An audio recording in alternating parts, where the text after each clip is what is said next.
অনেকে বলে যে ধানমন্ডি ৩২ কি করব, কেউ বলে মসজিদ বানাবো, কেউ বলে জাদুঘর বানাবো, কেউ বলে টয়লেট বানাবো, বিভিন্ন ধরনের কথা। আল্লাহর যুগ যখন শুরু হয় সব কিছু ডাইরেক্ট তার হাতে তিনি নিয়ে নেন। মানুষের হাতে তখন পৃথিবীর নিয়ন্ত্রণ থাকে না, যাকে ইচ্ছা তাকে ডাইরেক্ট তিনি ক্ষমতায় বসিয়ে দেবেন, যাকে ইচ্ছা ডাইরেক্ট তাকে নামিয়ে দেবেন, ক্ষমতার মঞ্চ থেকে হটিয়ে দেবেন। এমন ডাইরেক্ট যুগ পৃথিবীতে তখন আসে যখন জিন এবং মানুষ শয়তানদের ক্ষমতার সাথে ঈমানদাররা কুলিয়ে ওঠে না, তখন আল্লাহ তাআলা ডাইরেক্ট নিয়ন্ত্রণ তার হাতে নেন। যেমন আব্রাহার ৬০,০০০ সৈন্যের মোকাবেলায় কাবার প্রহরীর সংখ্যা ছিল ৫০০-৭০০, ৬০,০০০-এর মোকাবেলায় তারা কি করবে? তখন ডাইরেক্ট কাবার হেফাজত আল্লাহ নিজ দায়িত্বে নিয়ে وَأَرْسَلَ عَلَيْهِمْ طَيْرًا أَبَابِيلَ,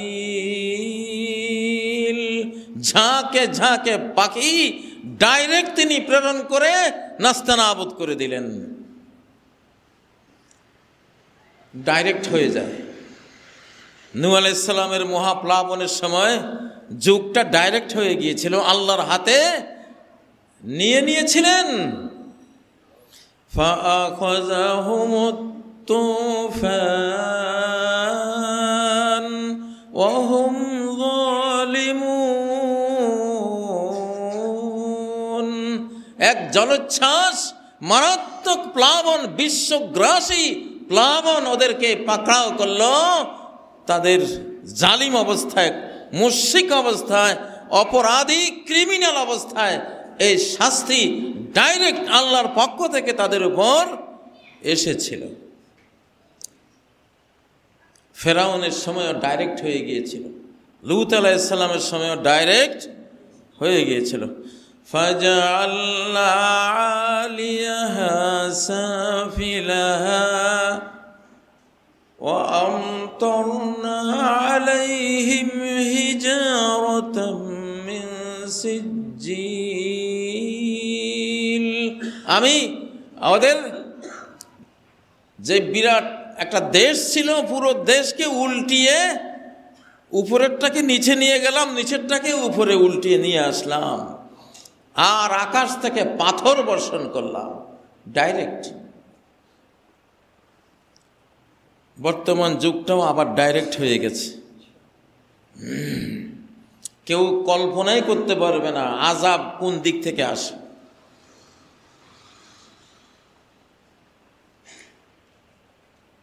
আমি এক খুতবায় বলেছিলাম ৫ই আগস্ট, জুলাই আগস্টে আযাব যেটা নাজিল হয়েছিল, সে আযাবের নাম ছিল সমন্বয়ক আযাব। এই আযাবের নাম কেউ শুনে নাই কখনো, কিন্তু আল্লাহর ইলমের মধ্যে ছিল যে সমন্বয়ক নামক একটা আযাব আমি নাজিল করব। মানুষ ক্ষেত্র বিশেষে মানুষ নিজেই রহমত হয়, মানুষ নিজে আবার আযাব হয়। আলে ফেরাউনকে আল্লাহ তাআলা আযাব হিসেবে কোরআনে উল্লেখ করেছেন। ফেরাউনের গোষ্ঠী একটা আযাব। ফেরাউনের গোষ্ঠী কি? আযাব। وَنَجَّيْنَاهُمْ مِنَ الْعَذَابِ الْمُهِينِ مِنْ فِرْعَوْنَ আমি আযাবে মুহিন থেকে, লাঞ্ছনা করা আযাব থেকে বনি ইসরাইলকে উদ্ধার করেছে। সে আযাবের নাম কি ছিল? মিন ফেরাউন। ফেরাউন, ওই আযাবটা কে ছিল? ফেরাউন। গত রাত্রে, 2 রাত্রে আরো একটা আযাব নাজিল হয়েছে, নতুন আযাব।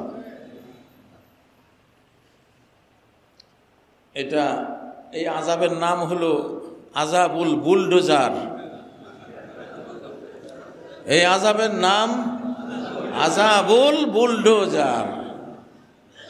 বুলডোজার আযাব। কারো হিসেবেই ছিল না। যারা বুলডোজার নিয়ে নেমেছে তারাও জানতো না যে এটা হবে।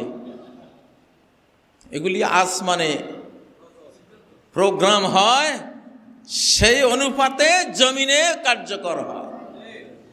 সামনে আবারও যদি ওরা ষড়যন্ত্র করে, নতুন আরেকটা আযাব আসবে, সেটার নাম আমরা কেউ জানি না, কিন্তু আসবে। আযাবুল বুলডোজার আমরা দেখলাম। অনেকে বলে যে ধানমন্ডি 32 কি করব, কেউ বলে মসজিদ বানাবো, কেউ বলে জাদুঘর বানাবো, কেউ বলে টয়লেট বানাবো, বিভিন্ন ধরনের কথা। এই মাসালার সমাধান কোরআনে আছে। কি হবে এটা কোরআন থেকে নিতে হবে। আল্লাহ তাআলা বলেন, ফাতিলকা মাসাকিনুহুম খাওয়িয়াতান বিমা যালামু। ওই দেখো ওদের ঘর বাড়ি পড়ে আছে, উজান বাড়ি,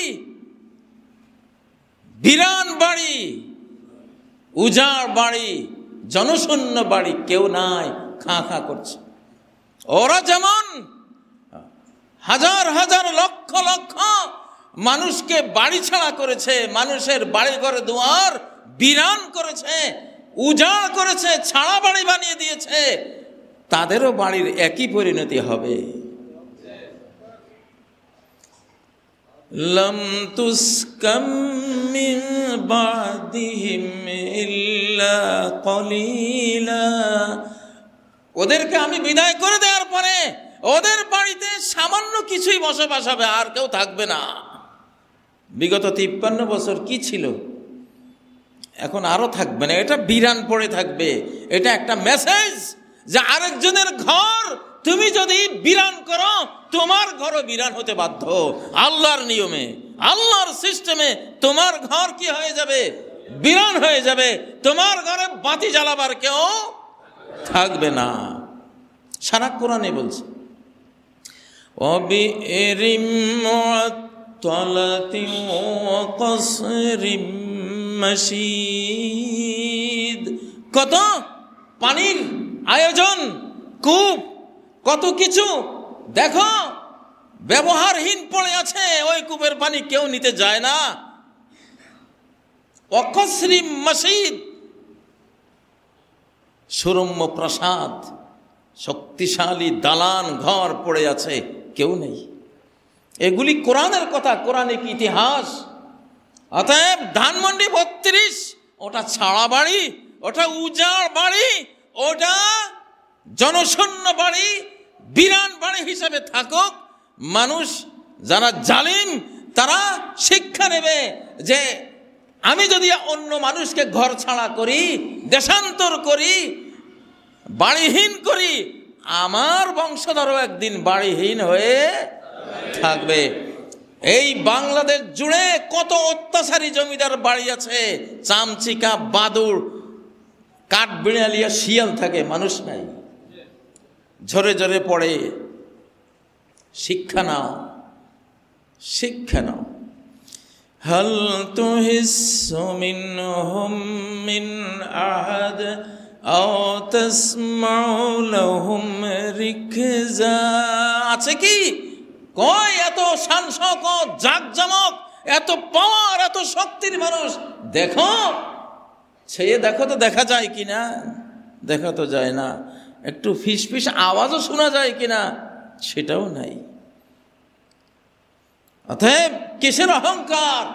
আল্লাহ তাআলার নিয়মে আল্লাহর গোলাম হও, আল্লাহর দাস দাসী হও, অহংকারী হইও না। মানুষকে পদতলে পিষ্ট করো না, খুন করো না, জুলুম করো না। ধানমন্ডি 32 খাওয়িয়াতাম বিমা যালামু, জুলুমের কারণে ছাড়া বাড়ি হয়ে ইতিহাসের সাক্ষী হয়ে থাকবে হাজার হাজার জমিদার বাড়ির মতো, অত্যাচারী রাজা বাদশাদের বাড়ির মতো কেউ নাই। এটা আল্লাহর সিস্টেম।